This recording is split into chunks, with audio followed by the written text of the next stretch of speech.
Iblis itu ingat, iblis itu dilaknat. Makanya ada makalah dalam kitab apa itu?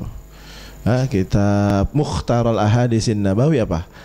Katanya kullu maksiatin, setiap kemaksiatan an kibrin dilakukan lantaran sombong, la yurja gufranuha, enggak akan ada ampunan buat dia tuh. Tapi kullu maksiatin, kemaksiatan apapun, an syahwatin, dilakukan karena hawa nafsu, yurja gufranuha, bakal ada ampunannya.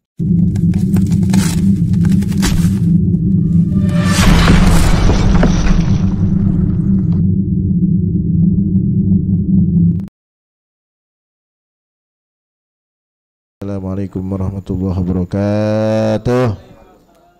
Logika kita kan cukup sebenarnya. Tapi ngapa sih ada wakina aja benar? Artinya jauhkan kami ya Allah dari siksa api neraka. Maknanya kata para ulama, bukan kata saya. Kata para ulama yang nafsirin ini ayat, katanya manusia itu nggak ada yang lepas dari salah. Kalau salah pasti masuk neraka. Maka sebenarnya semua orang di dunia ini kecuali baginda Nabi Muhammad SAW yang dijaga dari dosa pasti masuk neraka. Pasti. Makanya kita doa wakina. Benar. Ini pasti nih kita semua transit neraka. Transit neraka. Tergantung dosanya. Kalau dosanya rada-rada, bajunya putih rada-rada gelap itu, gimana? Rendamnya rada lamaan dulu. Ya, kalau orang zaman dulu mah digebot ya, nyuci di batu, wat juger terus. Biar apa? Biar bersih. Biar bersih sekalian. Wakina azabannar, pasti nih kita semua transit. Coba di sini kita yakin ya, kita yakin nggak ada yang terbebas dari dosa. Jadi kalau ngelihat orang salah biasa baik, dah emang manusia sama. Ini kodong-kodong ya, kayaknya orang kagak boleh salah. Ada kiai salah rame, ada habib salah rame, ada ustadz salah rame. Lah benar-benar habib juga manusia, kiai juga manusia, ya gak? Ustadz juga manusia. Biasa aja emang salah sama. Oh ya. Yang kedua, yang ketiga, awat takassulu bitta'ah min jami'in nas qabih. Takasul itu males, jelek. Buat orang pada umumnya males itu jelek. Mau ente pekerja, mau ente karyawan, mau ente pedagang, sifat males itu jelek. Nah, apalagi ini sifat males ada pada ulama dan ada para pelajar. Ya, males. Ada tukang belajar sih. Oh, santri sekarang begitu. Saya kalau dulu zaman dulu belajar, bel bunyi nih, tet. Itu santri reaksinya adalah, "Ya, Ustaz, dikit lagi, Ustaz. Belum paham bener nih. Jangan udahan dulu, dikit lagi." Kalau sekarang gimana tuh? Alhamdulillah. Sekolah alhamdulillah. Kita tanya, pelajaran apa yang kamu suka? Dijawab apa? Pelajaran kosong. Tuh kan, pelajaran kosong. Jadi sukanya nganggur, sukanya istirahat, sukanya santai, rebahan, HP dimiringin, beri ngemil dah. Bagaimana masa depanmu? Cerah kalau begitu tuh, rebahan mulu, males-malesan begitu. Ya, hubbun naum, suka tidur itu kan, kalau nggak salah di kitab Tanqihul Qaul juga ada tuh kan pembahasan orang suka tidur. Orang yang suka tidur tuh jauh dari Allah, boro-boro dari Allah, dari temannya sendiri, dari saudaranya sendiri, jauh, tidur mulu. Orang datang, temannya datang, "Assalamualaikum," mana dia? Tidur. Ya, balik lagi, boro-boro sama Allah ya, sama temannya sendiri, sama saudara, sama bapaknya sendiri, jauh, orang tidur mulu. Jangan suka banyak istirahat, ya kan? Fa idza faragta Pansop, kalau beres mengerjakan sesuatu, buru-buru cari kegiatan lain. Dalam bahasa Arab jamaah sekalian, ada dua artinya kosong. Yang pertama khola, ada istilah kholwat, mengosongkan diri gitu ya. Ada juga parogo, artinya juga kosong. Cuman bedanya kalau khola kosong dari awal sampai akhir kosong. Kalau parogo awalnya ada, lama-lama habis. Jadi kalau kita mau ngomong air habis diminum, al-ma'u parogo minal kubi, dari air dari di gelas itu air habis, tadinya ada. Maknanya adalah kalau parogta pansop, kalau udah habis airnya, udah habis kegiatannya, isi lagi gitu. Jangan tidur. Nabi Muhammad SAW pulang dari perang Tabuk. Perang Tabuk ini perang terakhir yang diikuti oleh Nabi Muhammad dan dipimpin langsung. Itu Nabi Muhammad mau naruh senjata, baju besinya baru mau dicopot. Malaikat Jibril datang, Muhammad, lima tada'u dzalik, kenapa kamu taruh itu alat perang kamu, sementara malaikat ini masih pada pegang senjata? Jangan taruh dulu, pakai lagi, pergi ke Bani Quraidah Yahudi, serang lagi sono. Tuh jamaah sekalian, Nabi Muhammad kagak dikasih istirahat. Udah kodong-kodong, ayo sini, lemes, capek, baru balik pisan. Ya elah, ada pisan lagi. Kayak siapa itu ya?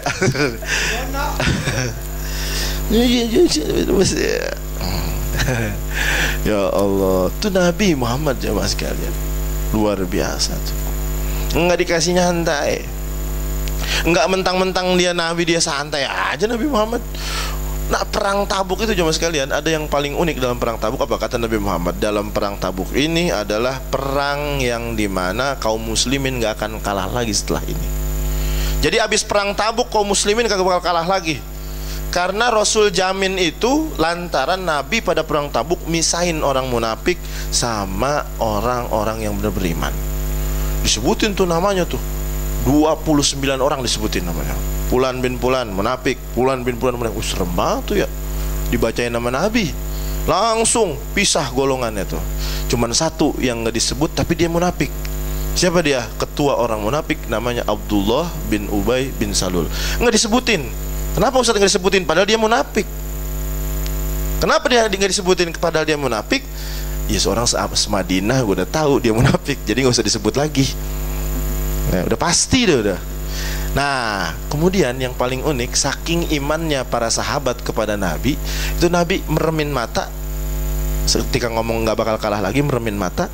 Kemudian buka lagi matanya.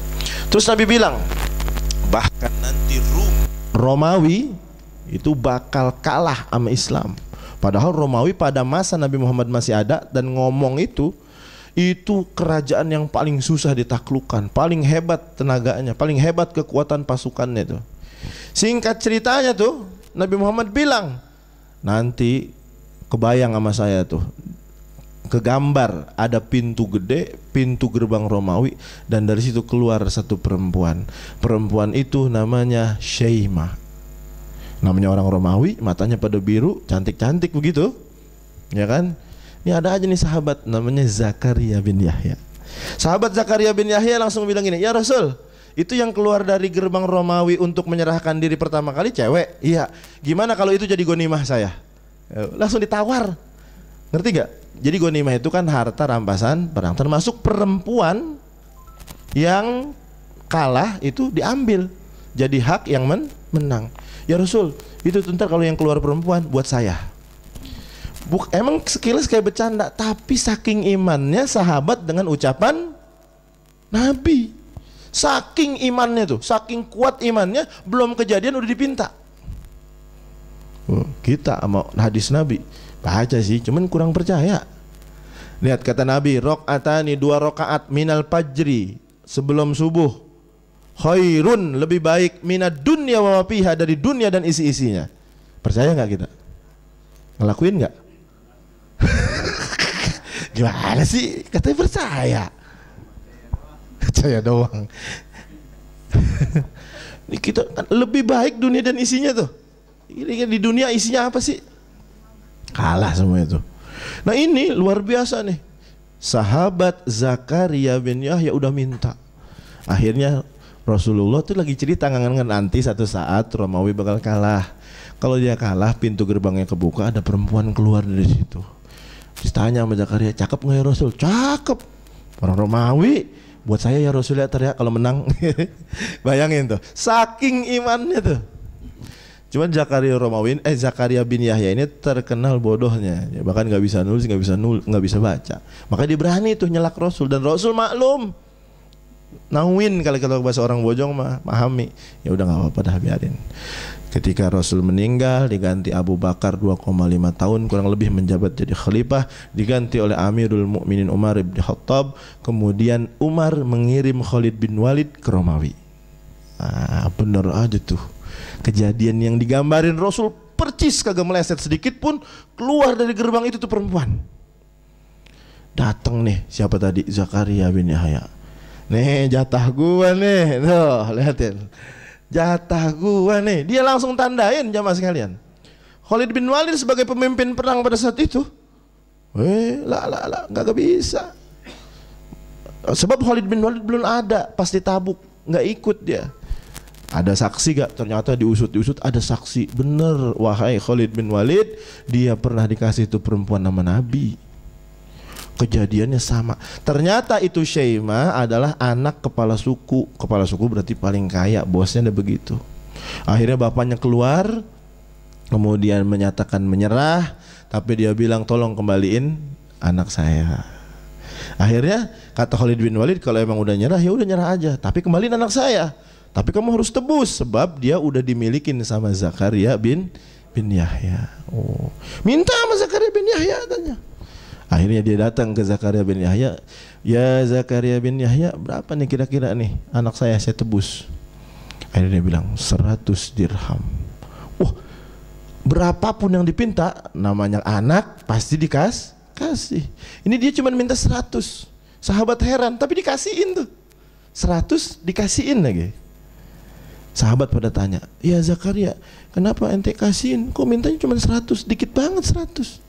Kan bisa 1000, 100.000. Dia jawab apa? Emang ada angka yang lebih besar dari 100?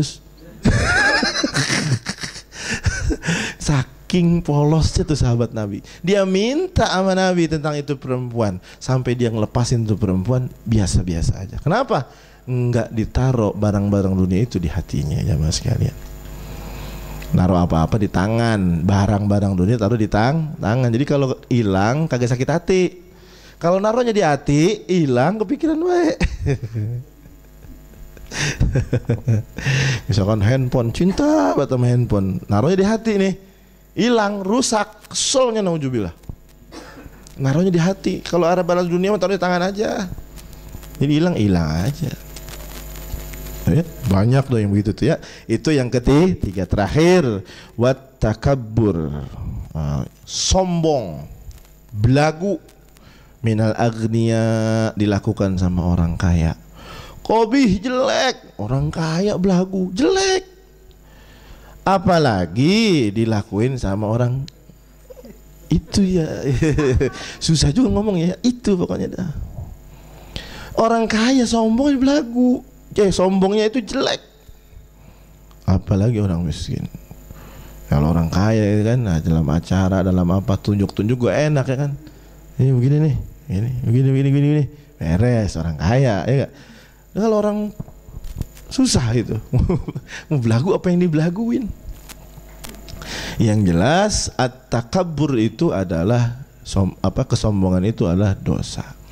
Dalam hadis qudsi dikatakan at-takabburu ridai, sombong itu ibarat sorbannya Allah.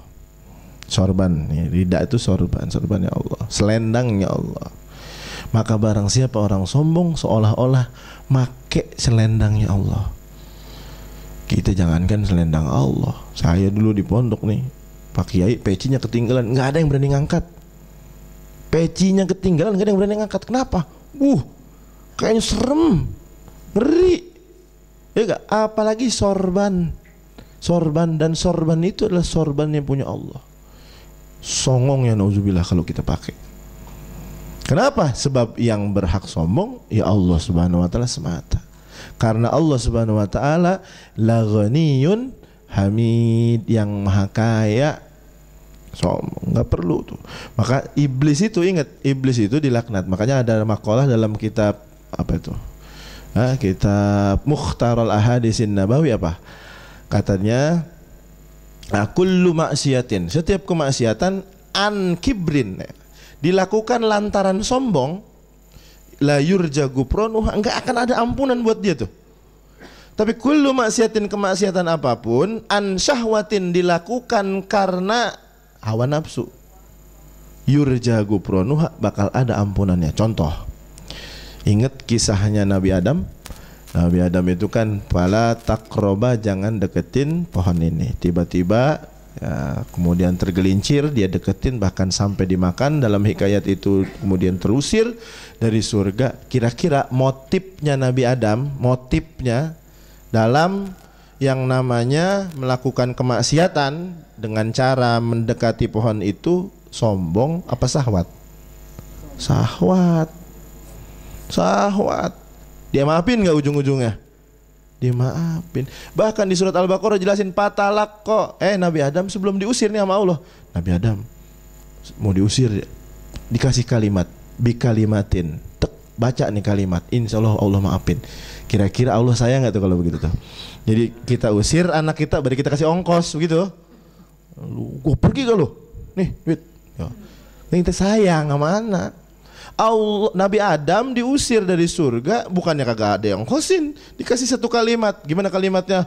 Rabbana zalamna anfusana wa illam taghfir lana wa tarhamna lanakunanna minal khasirin. Maka kemaksiatan kalau dilakukan pakai syahwat hawa nafsu, itu biasanya ada maafnya. Tapi kalau gara-gara sombong, la yurja gufranuha, enggak ada ampunannya. Contoh maksiatnya iblis. Kata Allah, usjudu li Adam fasajadu illa iblis aba wastakbaru wa taqwa. Gimana? Wa kana minal apa nih? Hah? Wa kana minal mustakbirin. Sombong dia.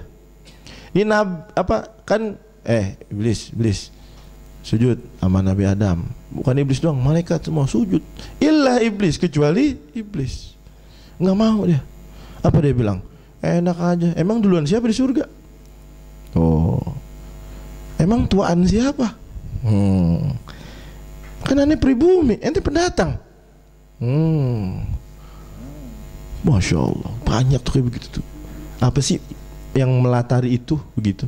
Kalimat itu kayaknya ya biasa, cuman kalau ada motif sombong ya jelek banget itu. Ya jangan dah kita ya, jauh-jauhin dari sombong.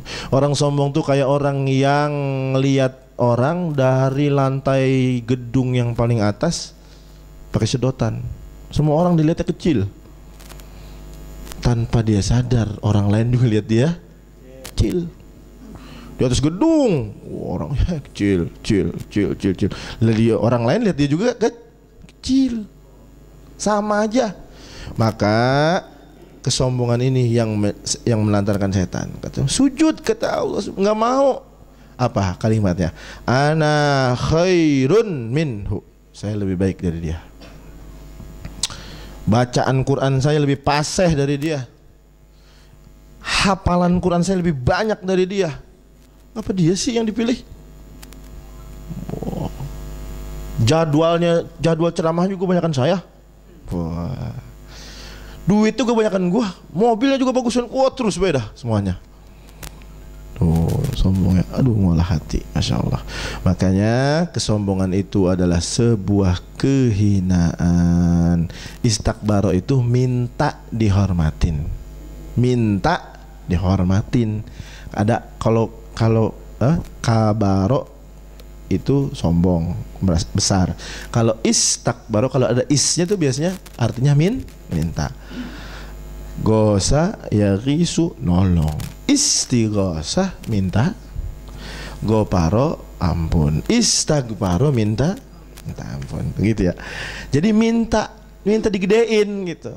Pokoknya ya, kalau ente nggak panggil aneh haji, ini nggak nengok. Pokoknya kalau ente nggak manggil aneh abang, nggak. Pokoknya kalau ente nggak manggil aneh Ustadz, no. Oh, ada tuh begitu. Ya biasa aja. Istakbaru, minta dilebihin, minta dihormati, dikasih ya beda. Ini minta, tolong aneh kasih waktu buat ceramah. Kayaknya gimana gitu ya. Wallahu a'lam bishawab. Mudah-mudahan hadirin jamaah sekalian, wasilah berkah dari pengajian kita malam hari ini, Allah Subhanahu wa taala kabulkan segala urusan kita. Allah mudahkan perkara-perkara dunia ukhrawi kita, dan kita minta sama Allah mudah-mudahan ya Allah biar bisa istiqomah, biar bisa wafat dalam keadaan husnul khatimah. Al-Fatihah. Wallahi minasyaitonir rajim. Bismillahirrahmanirrahim. Alhamdulillahirabbil alamin arrahmanir rahim maliki yaumiddin. Iyyaka na'budu wa iyyaka nasta'in ihdinas siratal mustaqim siratal ladzina an'amta 'alaihim ghairil maghdubi 'alaihim waladdallin. Afdalu ma qultu ana wan nabiyyuna min qabli la ilaha illallah.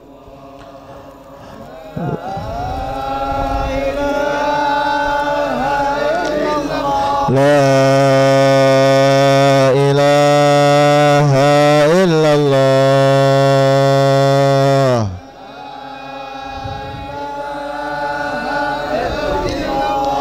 La ilaha illallah.